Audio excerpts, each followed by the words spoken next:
तो रहमान घर आए, बीवी से कहा कि कुछ खाने के लिए दो, आज मुझे मजदूरी नहीं मिली।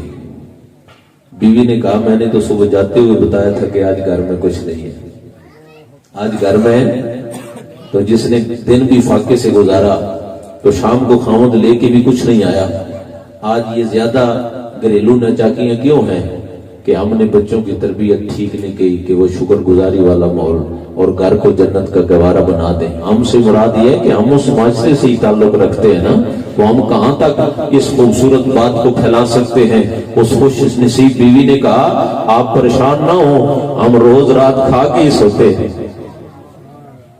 हम रोज रात खा के सोते हैं। आज हमारे रब की ये मर्जी है कि हम भूखे सो जाएं। ख्याल उधर ले जाए हमारे, क्यों कहा मुसब्बिबुल असबाब नहीं, आपकी मजदूरी का सबब नहीं बना सकता। कहा ये बात तो ठीक है, कहा नहीं बनाया तो फिर इसके पीछे उसकी कुछ मर्जी है ना। हमें हल्का सा ठोटा भी लग जाए शाह साहब के पास, पीर साहब के पास, किसी ने कुछ कर दिया जी बंदिश हो गई, और करने वाले करते ही रहते हैं, लेकिन हमारा ध्यान उधर होना चाहिए। कहने वालों ने इसकी मंजर कशी की है कि इन भी सजन वाह वाह, उन भी सजन वाह वाह।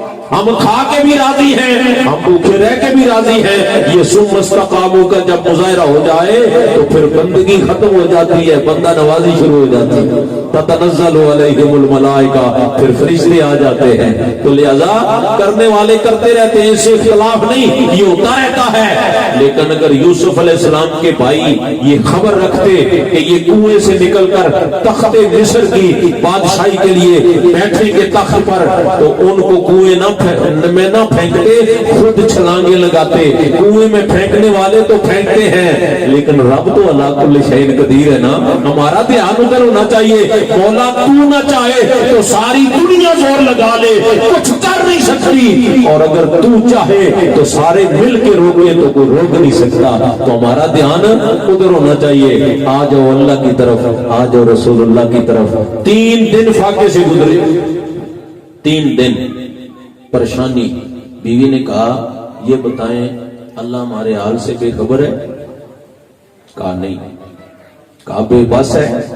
कहा नहीं। कहा बेरहम है? कहा नहीं। तो फरमाया क्यों परेशान है?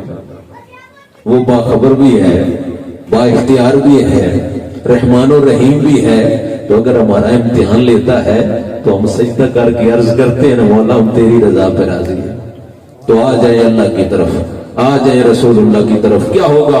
लिमा युहयीकुम, जिंदगी मिलेगी। वो जो आ गया आ जाए महफिल में, वो पहले ही जिंदा है तो उसे जिंदगी मिली, तो इनाम क्या मिला?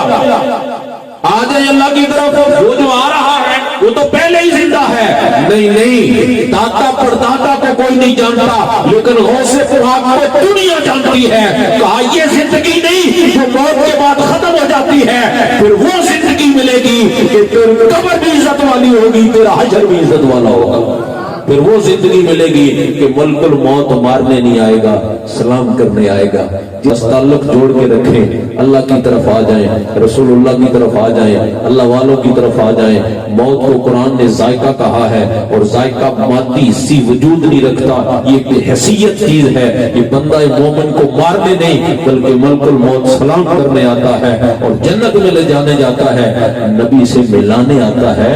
उस मुलाकात के लिए तो चंद रोज मिले हैं। लियब्लुवकुम अय्युकुम अहसनु अमला। जब बाबा जी कासिम सादिक मोड़ भी गए होंगे, जब जिंदा पीर साहब गए होंगे, जब ऐसी हस्तियां गई होंगी, जब पीर सैयद हफीजुल्लाह शाह साहब गए होंगे, जब पीर सैयद इनायत अली शाह साहब, इफ्तिखार अली शाह साहब गए होंगे, तो बिलाशुबा आका ने फरमाया होगा लकीरों तुमने नहीं पूछना, मैं खुद ही बताऊंगा कि कौन मर के आया है। तो फिर वो मर के मट्टी में नहीं मिलता, बल्कि वो जन्नत के महल में, जन्नत के माहौल में रहता है। अल्लाह पाक हमें अल्लाह की तरफ, अल्लाह के रसूल की तरफ सही मानों में आने की तौफीक अता फरमाए।